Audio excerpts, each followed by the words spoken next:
Hi, and welcome to another episode of Hot Takes with me, the Silver Fox.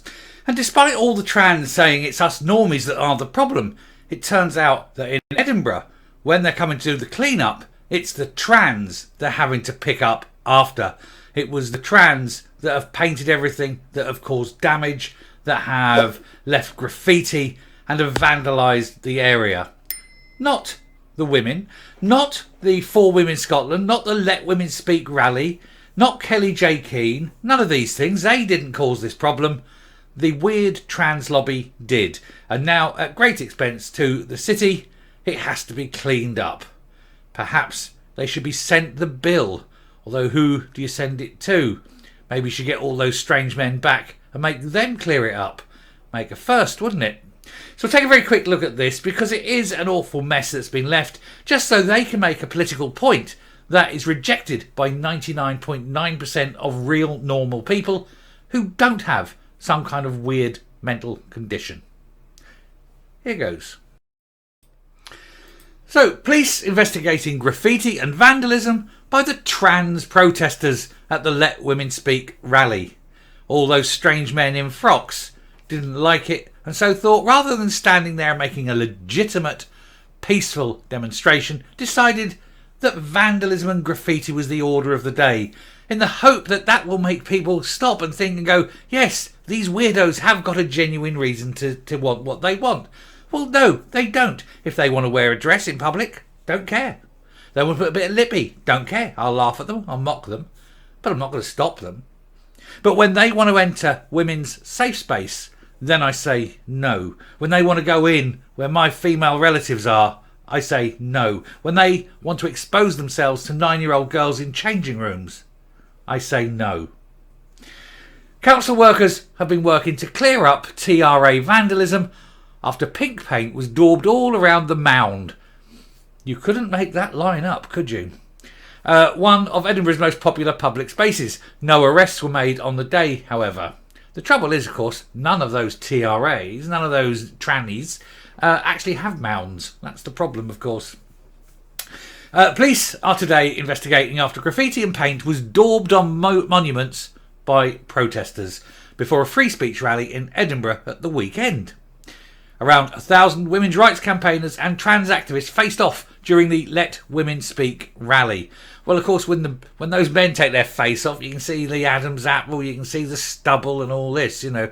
Whereas the women take them their face off, it's just a lady's face. Anyway, this was organised by the outspoken women's campaigner Kelly J. Keane. I don't believe the term outspoken is the correct adjective there. I think that's a very poor choice of adjective. Outspoken? Let's say forthright and correct. Anyway, the City of Edinburgh Council sent a clean-up squad early on Sunday morning to deal with pride-coloured paint and graffiti. Actually, it's not pride-coloured, is it? It's trans-coloured. It's the pink and the blue, because they don't know which colour they are. Police Scotland has previously said that no arrests were made on the day. The spokesman said, "We are carrying out inquiries in relation to the vandalism of a number of monuments at the Mound in Edinburgh, which occurred in the early hours of Saturday the 6th of April. Now, you can tell which side did the vandalism. So that's the side that in future needs to be policed heavily. The force has faced claims of bias from women's rights groups over its policing of the weekend rally against the SNP's controversial Hate Crime Act. Several women complained about being corralled or kettled in too small a space while being surrounded on three sides by trans activists hurling abuse at them throughout the 2-hour event. Because that's all these trans activists have got. Abuse. You know, the threats of intimidation and violence. Because what they haven't got is a capable, viable, reasonable argument. They cannot sit there, listen to what the women are saying and come up with a genuine response to it. And so that's why the insults and this sort of behaviour. Because you cannot be reasonable with people who are quite unreasonable. Harry Potter author J.K. Rowling said Police Scotland was in the pocket of the trans rights movement. Scared. I've been saying this all along. Police Scotland are craven. They are scared. Oh, look, we don't want to hurt the tiny number of trans people. Meanwhile, we're quite prepared to let half the population suffer at the hands of these weirdos and do nothing. And when men punch women in the face, bruising them, breaking the skin in front of a policeman. The policeman will escort the tran away, let him go, and then threaten the woman who's making the complaint. Why do we know this happens? Because we know this happens. There's been recorded cases of this, and the police have actually had to apologise for it. Women's groups also say the force has previously vigorously pursued gender-critical activists for chalking feminist slogans and tying suffragette-coloured ribbons to lampposts. The City of Edinburgh Council has been contacted for comment, but none there came because they know that they're on the wrong side of this argument. Just think about this. They're banning suffragettes. They don't like not the trans. I mean, the trans obviously don't like them. But when you get the council and the police having a problem with female suffrage, how dare we let women have the vote? It's no wonder women are up in arms about this. We must remove the vote for women. Good Lord, they'll be talking back to us soon. Is this the world we're moving into? That they have problems with women's suffrage? Anyway, several people on social media commented on the vandalism by the pro-trans weirdos, led by a group called Cabaret Against the Hate Speech. Edinburgh author Moe Ali, I'm presuming that's how it is. Yes, I think it is. Said, the lamppost at the bottom of the mound will need repainting. I hope they send the bill to the culprits. Referring to the local MSP and SNP Cabinet Secretary Angus Robertson, who has yet to comment on the disturbing events in his constituency. Well, he's probably not there, is he? He's probably 30,000 feet. Cynthia Guthrie asks, will the MSP for Edinburgh Central be publicly condemning this vandalism? He did. His party, the one that's pushing this. He cannot stand there and say this is wrong. He'll look like a hypocritical two-faced twonk. Too late for that, I feel. The Let Women Speak official X account posted reports from one of our stewards. She visited the mound early in the morning. Council workers have been to clear up the TRA vandalism.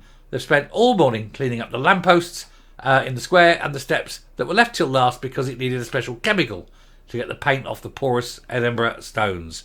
Next time there's anything like this, the police should be kettling and corralling the trannies, because they are the ones, of course, that cause the damage, do the graffiti, do the vandalism, and they are the ones hurling the abuse. And it should be seen as a hate crime. And the police, all the women there should report them to the police, say that's a hate crime. And then watch as the police do sweet FA, because the police are a bit like the trannies, but the post-op trannies, you know.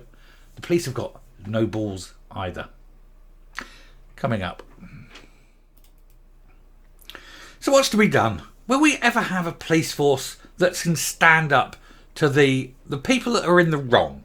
The ones hurling the abuse, the ones doing the damage, the ones laying the graffiti, the protected ones, the safety ones, the ones that the government say must be, protected at all costs, must never be, arrested, despite anything they do, because they are the trans. We don't want to look transphobic.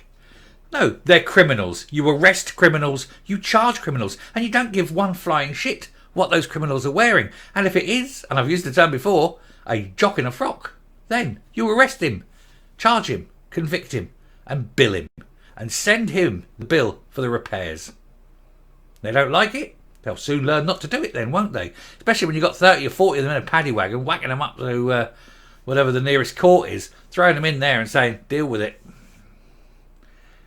It's not going to happen though, is it? No balls. Unlike the trans, because they're all transitioning. That means they're never going to cut them off. Till next time, stay safe, stay well, and I will speak to you later. Bye.